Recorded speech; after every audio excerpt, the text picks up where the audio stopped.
Welcome to the North Texas Church of Freethought. It's June 18th, 2023. In case you're disoriented, today is June 2023. If you're watching it later, it's going to be some other date. Yes, we are a church. We're a church of atheists. And since every church is expected to have stuff that people, quote unquote, believe in, here's ours. Pretty simple. We believe in facts, in reason, in doubt, and that with these tools and our own effort, time, and care, we can make sense of things.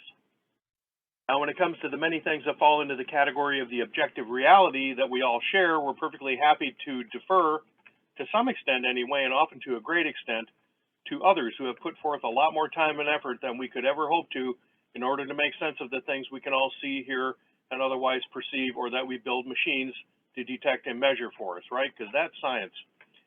On the other hand, we expect those people that are engaged in those activities to have relied on the same process of considering facts, applying reason, being willing and even eager to doubt, these same three things. We also expect such people to share their facts and compare their reasonings with, and to have doubt about the work of others addressing the same problems. Fortunately, there's every reason to suppose most of the time that this is what happens. We see it happening in science, and that's why we trust science. But not everything is objective reality. As we often say, a lot of our experience is largely, if not completely, subjective. This is an exceedingly important part of our lives, too. But in making sense of our subjective experiences, we should likewise strive to consider the facts and apply reason, while always keeping in mind that as we go along, we may discover more facts or other ways of applying reason that may give us a different understanding. Think about this when you interact with other people. We also like to share with others, and that's not science, of course, but this is what we take to be religion. Figuring things out from that kind of subjective viewpoint and the sharing with others in order to learn from them and for them to learn from us. But religion, in our view, is the in-here part of the human condition and not a system of superstitions and fantasy pretended to be out there or somehow substituting some kind of alternative science, like creationism and so forth. Your religion is not to be afraid of things outside of yourself that you have to fear or pray to in order to solve your problems. Never as simple as all that, of course, either in science or in religion. Even the traditional religions have a lot of ins, a lot of outs, a lot of what have yous. That's the fun of it. That is, unless one is obsessed with having the one true and absolute truth that can never change because it's free of all context, of all facts and all reason, and that cannot be doubted. I mean, if you don't want to think, that's what you probably are after, but that's not what we're after, and that's why we call ourselves free thinkers. Because the obsession with the absolute, ultimate, unchanging truth is not real religion as far as we are concerned. So today we're going to show a short clip of Bill Maher that Mark Barnett came across and was kind enough to share with me last month. So if you like today's presentation, you can thank Mark for that. I really appreciated getting that from him, and it would have been fun to just watch it without a presentation, which I thought was his idea. He didn't mean to put me to a lot of work, but when you first just watch it through, it's just typical Bill Maher. Funny, enjoyable, and of course, not at all charitable towards the traditional supernaturalist schemes, or as he calls them, religion. But there's really quite a bit of food for thought in this one, like so much of what Bill Maher has to say. And if you don't kind of slow down and stop to think about it, which if you're reading a book is easy to do, but on video, things just fly by. Things not just about religion, but about other things related and unrelated. So I've broken this piece into 4 parts because I think it does deserve deeper consideration. So here's the first part. And finally, new rule, you shouldn't be able to talk about DEI anymore in America. DEI, that's diversity, equity, and inclusion, without including atheists.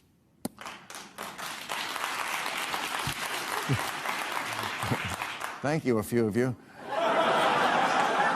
Atheists, we're approaching 1/3 of the population now. I shouldn't have to beg for this, for God's sake.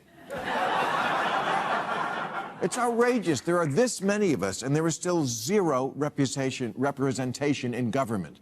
Congress has 535 members, and only a handful will even sheepishly admit they're religiously unaffiliated.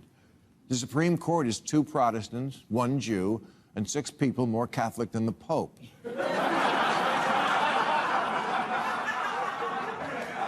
And even intellectual presidents like Obama, who admit to being secular humanists, have to pretend to be religious. No one has been able to admit their shameful secret, I don't believe in ghosts. Now, so diversity, equity, and inclusion. That's a subject all its own. We'll have to do it someday, but the ultimate and logical consequence of the identity politics that it's rooted in is that there are lots more identities than are typically acknowledged or even thought of. So this is good to have Bill pay attention to and draw attention to atheists. Consider just the D in DEI, diversity, and consider only one axis of diversity, which is gender, very much in the news and current events these days. In the US, Facebook lets users choose from 50 different genders. If you're in the United Kingdom and the UK, users have 71 different choices on Facebook. Look up Wikipedia, it lists about 100 genders. And why must genders be fixed, immutable, as so many believe it is? Why can't it vary from day to day or at other intervals? I don't see any reason why it couldn't do that, but even if gender is fixed, once you have 71 genders, you can also have permutations of those. So there would be 4,970 different combinations of 2, right, because 71 times 70, and 342,930 combinations of 3 just for starters. Think of all the different combinations you have when you get up to permutations, combinations incorporating 50 different genders. And then think about if the strength of the different elements of the combinations matter, well, the possibilities are literally infinite. Do you know what a mux is? Mux is sometimes spelled with the M-U-C-H-E. Wikipedia says it's, quote, in the Zapotec cultures of southern Mexico, a person assigned male at birth who dresses and behaves in ways otherwise associated with women, unquote. Now, you may think you know what that means. Oh, yes, you say, oh, that's a trans woman like Caitlyn Jenner. But you'd be wrong because as the Wikipedia entry notes, some of these muxes marry women and have children, while others choose men as sexual or domestic partners. So they're not bound by one idea of what it means. I don't know whether any of them would want to have gender reassignment surgery. The point is that this has been going on for generations, and it's apparently an accepted part of that culture. Nobody gets upset about it. Oh, that's what you are, okay. As such, it's not really translatable into popular norms in the USA. And maybe even part of the point for some people in our country is to object to and break the norms because they're limiting and oppressive. When it comes to one's personal identity and to something as personal as one's gender and sexual identity, social norms can be especially vexing. But most of us go along to get along. And I think some of the people who object to those who don't go along to get along wish maybe that they were brave enough to not go along as well. But speculation on my part.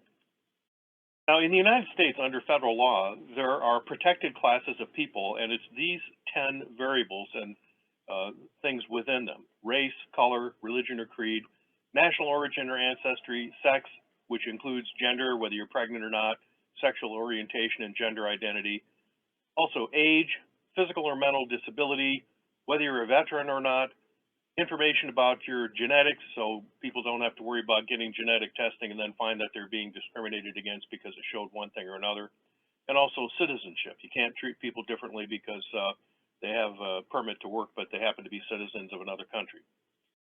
So there are lots of other things that aren't included in these categories. Maybe you think this covers it all, but I assure you it does not. There are many things that can be used to legally discriminate. There are some states that have laws affording additional protections, such as marital status. See, marital status is not up there. An employer said, no, I'm not going to hire you because you're married, or, well, you got married, so now you're fired. That technically wouldn't be against the law.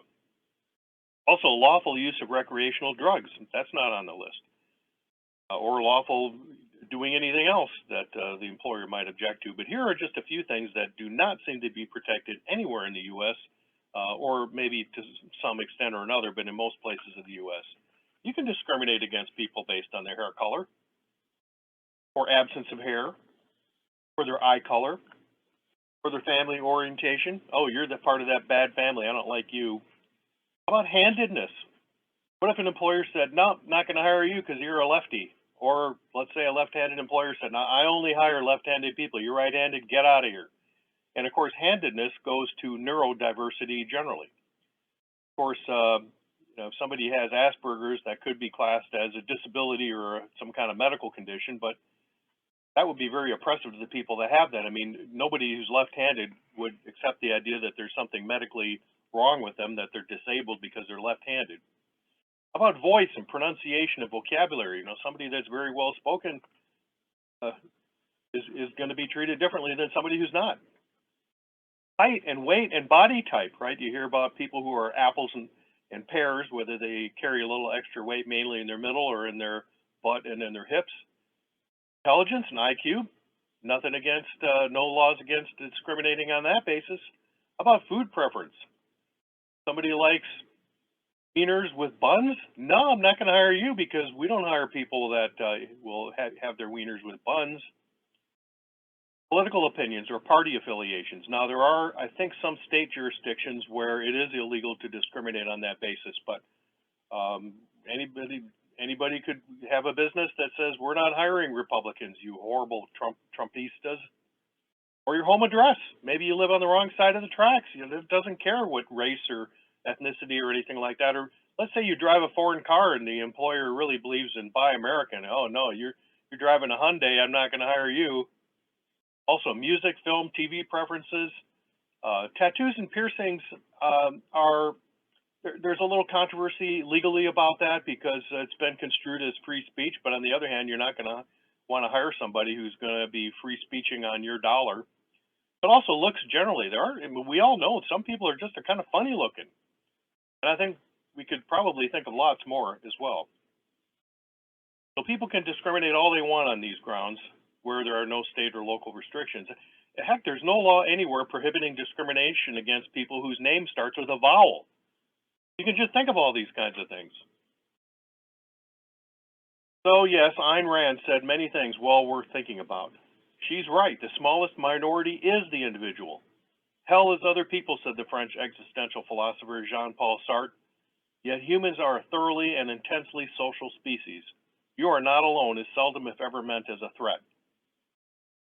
By the way, we always hear about, the first this or that type of baseball player or the first this or that person to, it's not just who's the first to get to the top of Mount Everest. It's the first left-hander to get up there, the first, Asian or whatever. Well, look at this. You just fill in your name there and you can say that you, because you're the smallest minority, whatever your name is, just put it in there and then you can say to set foot in Arkansas or wherever you go to. Someplace you go to, or you find something. The first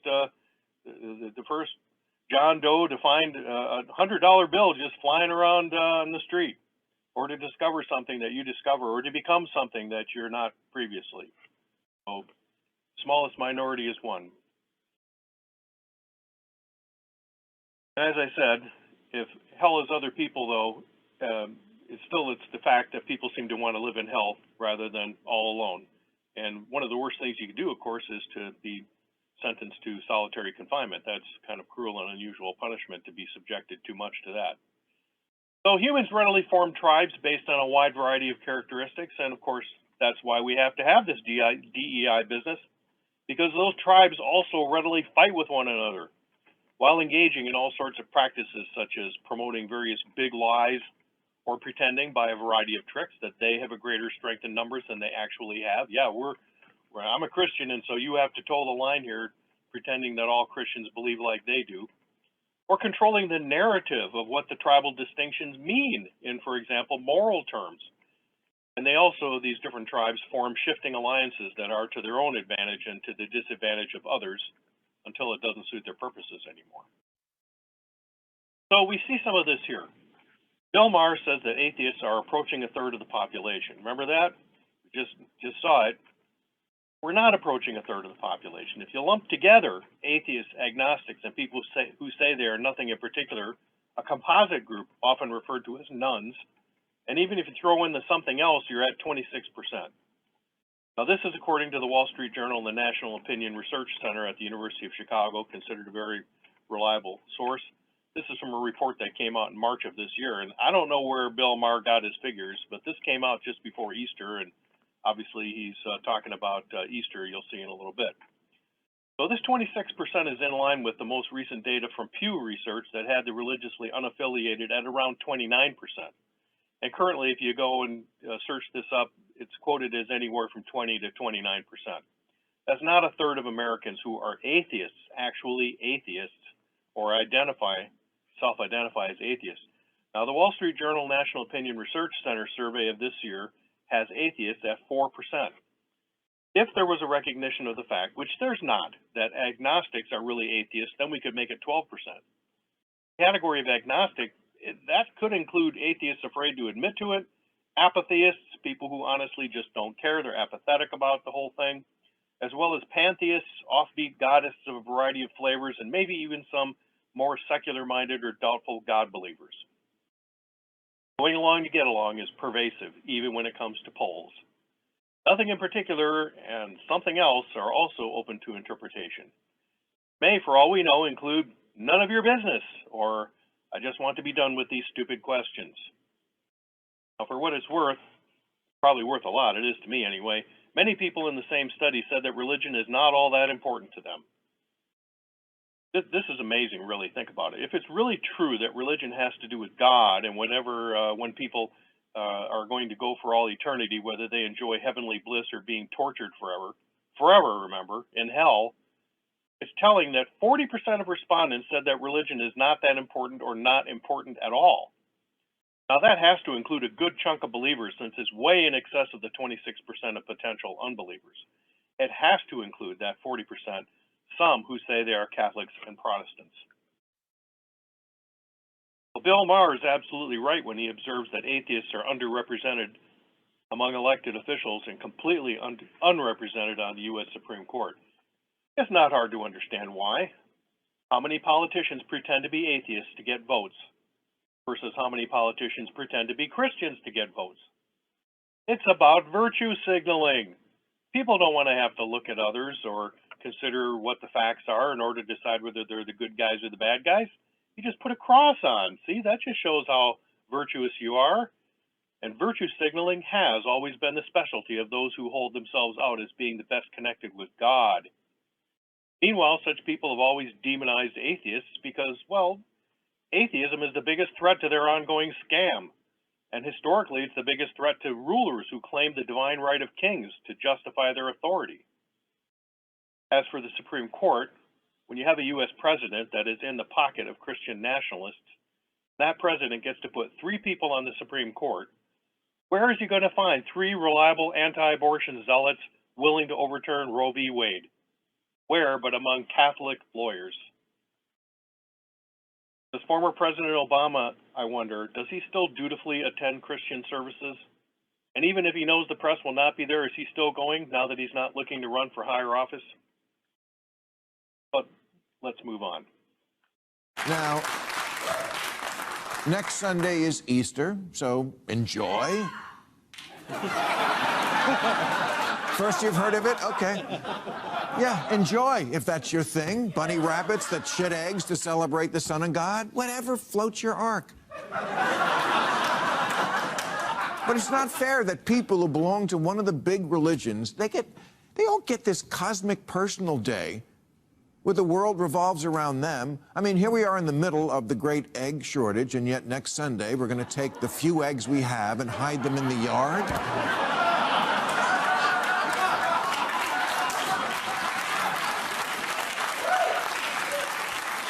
There's also now a movement for schools to officially recognize Ramadan, the Muslim month of fasting, and I'm all for it, or anything that gets our fat kids to eat less.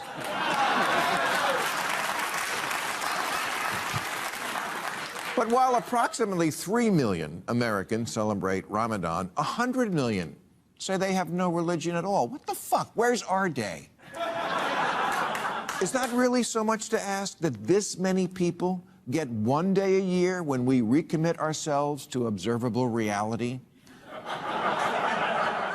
One day with no atonement, no corpse reanimation, No fasting, no tree in your house, no big rock to circle, no dirt on your forehead, no candles to light, and please, God, no fruitcakes. Please.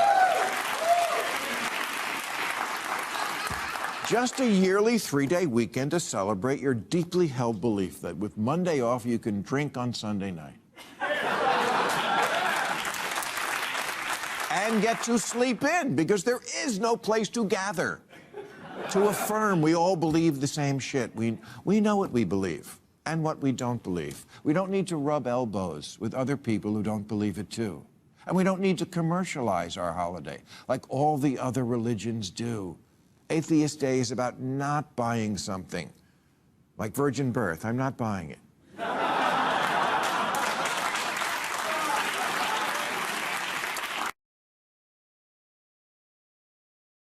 Okay, several things here. Of course, we saw he said 100 million Americans. He's taken a third of roughly 300 million, and it's less than that. And if you took the actual atheists, it's much less than that. But this is a little trick, and it works better when he's overestimating it. But overestimation gets to be misrepresentation, so that bothers me. It should bother anybody a little bit. But the first thing, of course, is that as we observed on Easter of this year ourselves, it never was a Christian holiday. So Christians hijacked it. Importantly, it's still not a federal holiday. People don't typically get a day off for it. A lot of schools close on the Friday before, definitely a sop to the Christian religion, but this can arguably be justified by saying that a lot of students are just not going to be there anyway. What about the bunnies that shit eggs and such? Well, none of the trappings of Easter, just like the familiar trappings of Christmas, have anything to do with the Christian religion. Devout Jews, who were the earliest Christians, to say nothing of the New Testament Jesus character, would have been appalled at the modern Easter celebrations of this pagan holiday. The joke about getting fat kids to eat less, first of all, of course, the fat shaming, I guess we'll let that slide since it's funny, but, if he was making fun of some other protected class, I don't think people would think it's so funny. But if you get the kids to eat less with Ramadan, it was cute, okay, but what most people don't understand about Ramadan is that pious Muslims are just supposed to fast, no food, not even water, during daylight hours. Which is something, I suppose. Would Christians fast even during daylight hours if they were told they had to? Even the Catholic Church had to do away with no meat, only fish on Fridays. As soon as the sun goes down and before the sun comes up, Muslims can eat all they want during Ramadan. I'd like to see how Muslims would handle Ramadan during summer north of the Arctic Circle. If you don't want to have Muslims around, go live there during the summer months.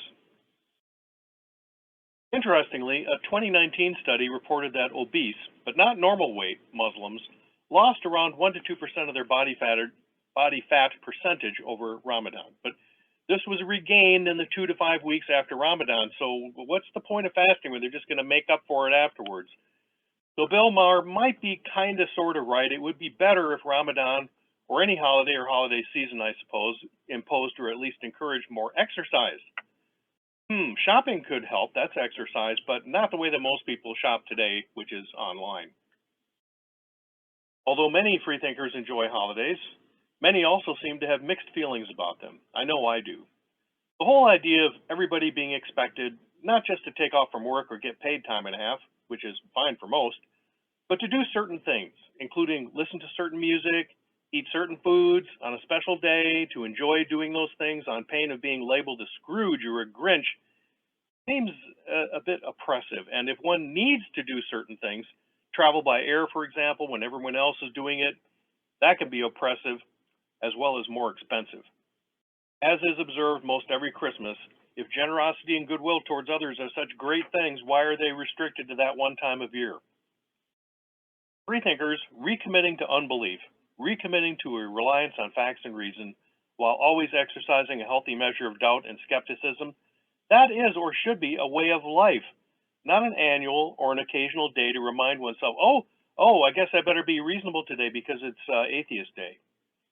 Doesn't opening a door before going in or out, or putting gas in your car, or plugging it in for a charge, or any number of other routine activities, doesn't that recommit yourselves to observable reality? Because you can't get things done unless you're recommitting to observable reality. In that sense, rationalists have already won long ago, since there's not a godist on earth who gets these things done by praying or other supernatural means. We have encouraged, as freethinkers, atheists, the observance of Freethought Day on October 12th, coinciding with Columbus Day. This takes notice, that day takes notice of the governor of the Massachusetts colony finally taking action on that date in 1692 to put a stop to the Salem witchcraft trials. And we have likewise encouraged the observance of the birthday of science on May 28th, just happened less than a month ago, just last month. That was the date of the first predicted solar eclipse in 585 BCE. But the idea with both of these is more of a marking of important milestones of human progress, not the deification of a person, real or imagined. It's the cultural equivalent of the sort of entertaining reminiscences that people engage in when they say, remember that take when thing that we did, and people all, oh yeah, that's right. Good, because this is part of our common heritage. This is our past, our culture as human beings, our heritage, all of us. But again, things like holidays mean different things to different people, and that's not a bad thing. It's a good thing. It's the way things ought to be. Now, Bill Maher is correct that there is no place to gather for most atheists, but atheists are still human beings. It is characteristic of our species to work together cooperatively. So it is natural that we all, even atheists, maybe even especially atheists, have a need to socialize with others. If you're a believer, you could go and live in the desert and just pray to God day and night. You got your imaginary friend. You don't need people. But if most of us do not have a church like ours, they socialize in other ways. Bill Maher's show depends on a whole team of people, you better believe that, and Bill Maher certainly has an active social life. Meanwhile, many of us enjoy thinking about and benefit from discussing with others matters beyond the weather, current events, politics, and sports. And even these subjects bleed into the subjective aspects of life that are the sine qua non of religion. Why not share our ideas and concerns with others who also take a facts and reason, doubt-oriented approach?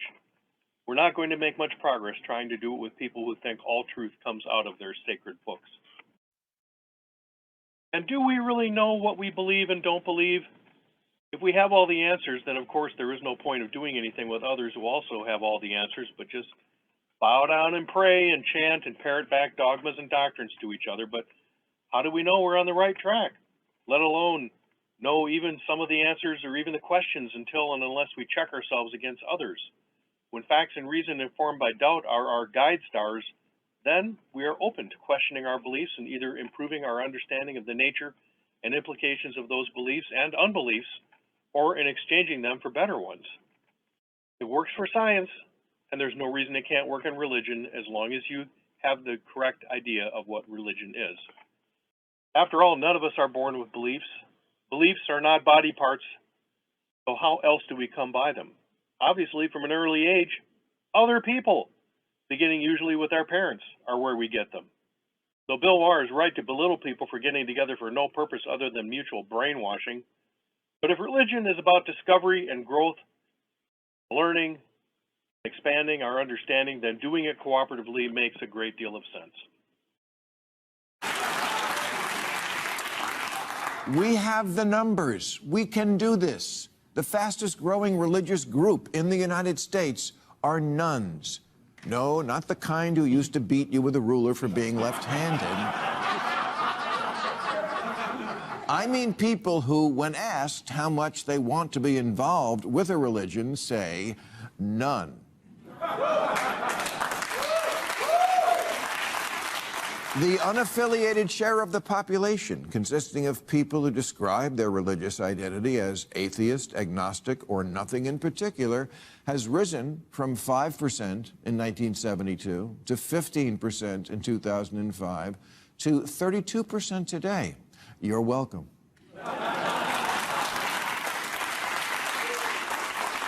And lest you think it's only young, educated, white liberals, no. Just about everybody is losing their religion, or as I call it, holy ghosting. The average age of a nun is 43. A third are people of color. A quarter voted for Trump. 70% don't have a 4-year college degree. Millennials are the first generation that are less than a majority Christian. Their idea of hell is a coffee shop with no Wi-Fi. When asked how often they go to church, 34% of younger millennials answered seldom/never or don't know. Don't know? Hey kids, going to church is like having an orgasm. If you didn't know you did, you didn't.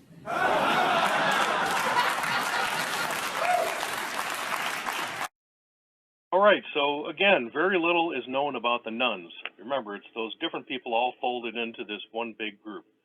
Certainly, atheists are in there, but there is little to no information that we have drilling down into what people mean when they say they have no religion, or that their religious affiliation is nothing in particular.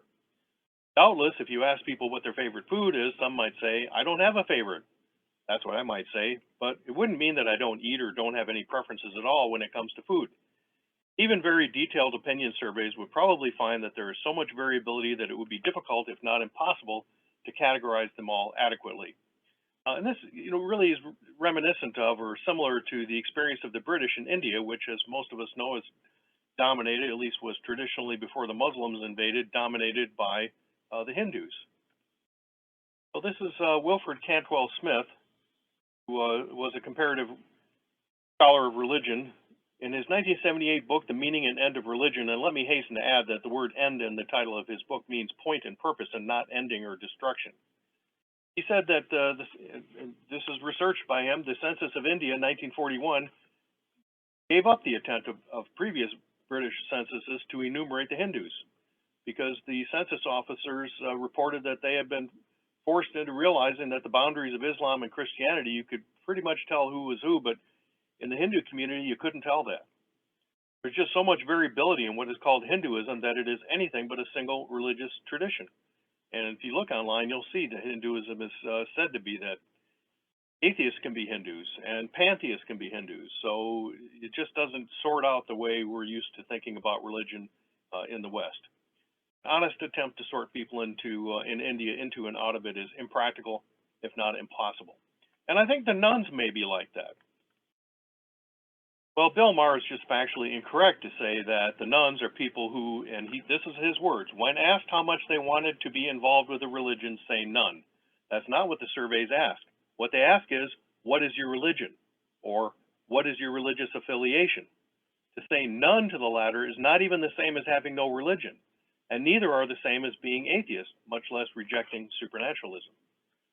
I don't know where he or his staff are pulling these figures from.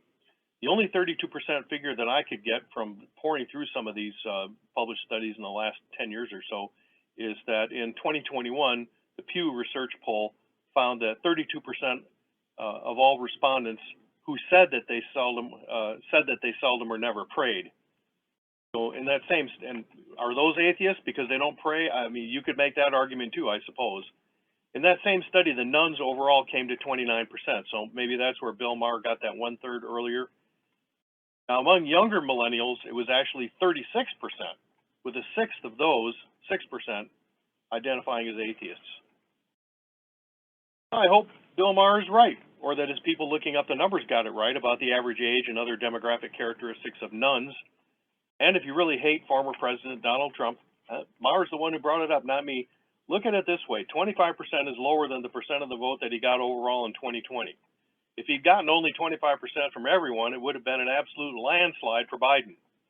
But again, it's hard to say that any of this reflects Bill Maher's holy ghosting, as he calls it. Funny term, but it kind of falls apart if you start looking at it pretty closely. He gets some really good laughs out of the don't know about going to church. But notice that the don't know is not an answer to have you been or do you go to church, but how often do they go to church? Now, I don't know about you, but I mean, I suppose if you only get one orgasm, a year, you're probably going to remember that. But if you frequently have orgasms, you're probably not going to be able to answer. If somebody said, how many have you had in the last year or the last month? If you say you don't know, that doesn't mean it wasn't memorable for you. It just means there were a lot of them.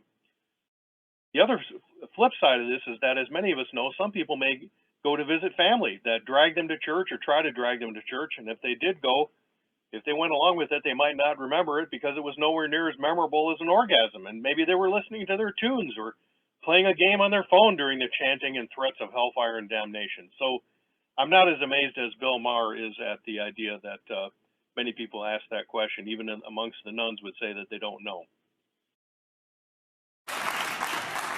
And that's another great thing about Atheist Day. You don't have to fake it. You don't even have to be an atheist to enjoy it. Just like you don't have to be Christian to enjoy Christmas. I still love Christmas. You don't have to be an atheist to celebrate Atheist Day. I'd like it to be the one day a year that the devout can get a little taste of what it's like to live your life without some mythical daddy figure judging and condemning you for being the exact person he made you.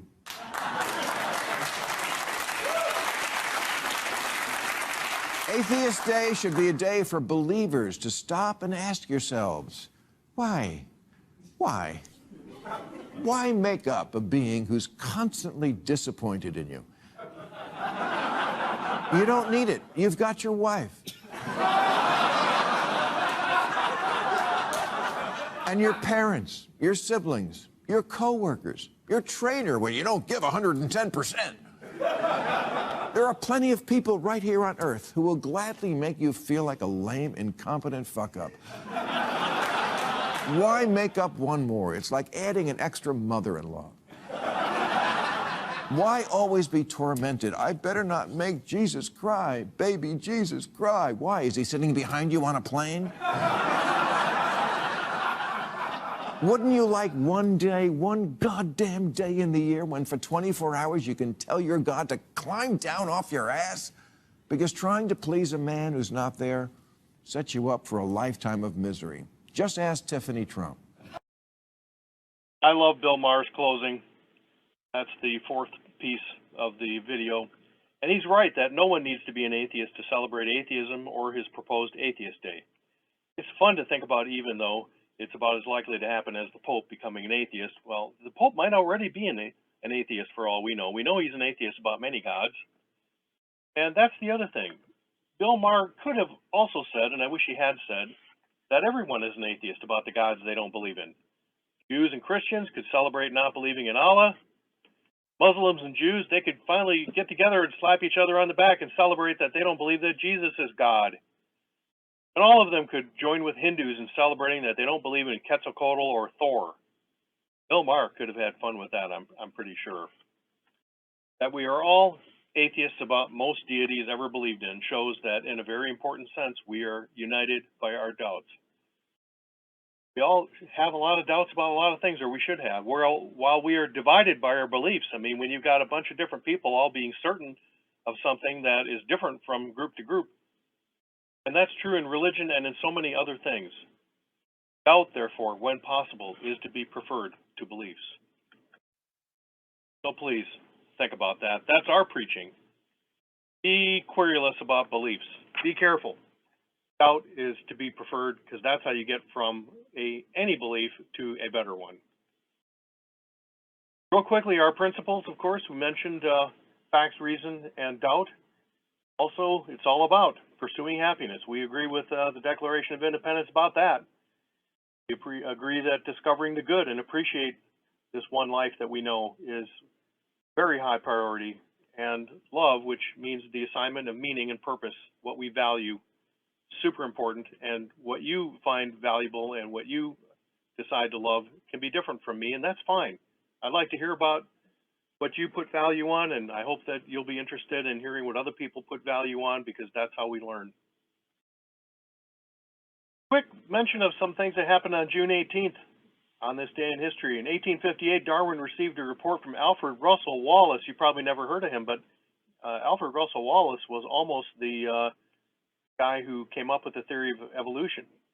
Darwin probably did it first, but Darwin sat on his findings and was writing things up and kind of being lackadaisical about it. Maybe he had some premonition. Maybe he had a dream about religious fundamentalists tearing him apart and claiming that he turned to be a Christian on his deathbed or something. But Alfred Russel Wallace came by his idea of evolution was virtually identical with that of Darwin's by traveling around, especially in Asia. And in fact, Alfred Russel Wallace is considered the father of biogeography, because he found that there were regions where you found one sort of animal, and then you'd cross to another region to find another sort of animal, and that obviously leads to the kind of conclusion that when you separate groups of organisms and they change over time, they separate into different species, which was exactly Darwin's idea. This is an important day for women. The last three things all have to do with women. Yay, women. On this date in 1873, Susan B. Anthony was fined for voter fraud. She had to pay $100. Think of what that was in those in today's dollars. Yeah, voter fraud. What was that? What did she do exactly? She tried to vote. Oh, the nerve. 1928, Amelia Earhart became the first woman of any nationality to fly across the Atlantic in a plane. Now she wasn't the pilot, okay, but she was still the first. And how's that really any different than in 1983, Sally Ride, first American woman in space aboard the Space Shuttle Launch 7? No, she wasn't the pilot. Later, other women would pilot the Space Shuttle. But be the first at doing something. And remember, of course, you can be the first at doing anything just by doing it. Be the first in doing it because you're the smallest minority, remember. So thank you very much and good morning. And just a reminder to look us up on our Facebook page, our YouTube channel, and join us on Twitter and look at our website. You can contribute on our website because we depend on your financial support as well as your support in other ways. There's the website there. You can just Google us, Church of Freethought. You'll find it. It's not free. We do have some expenses, and obviously we can do a lot more when we have the support of more. This is how to support your values, by supporting the NTCOF. Because we can do together what none of us can do on our own. We say that all the time, and it's just as true now as it ever has been. Join us in promoting facts and reason and celebrating doubt. We are not faith-based, we are doubt-based. The only thing we have faith in is facts, reason, and doubt. Demonstrate your commitment and be the future you wish to see. Don't just complain about the way things are. Put your mind to it and think about how things could be made better, and then try to do something about it that does make it better. This is what it means in Latin, melius facet, do better. With that, we'll move on to question and answer discussion. I had a lot of fun kind of thinking about these issues of Bill Maher. I hope you'll agree that it is a lot to think about. I very much want to hear what you all think.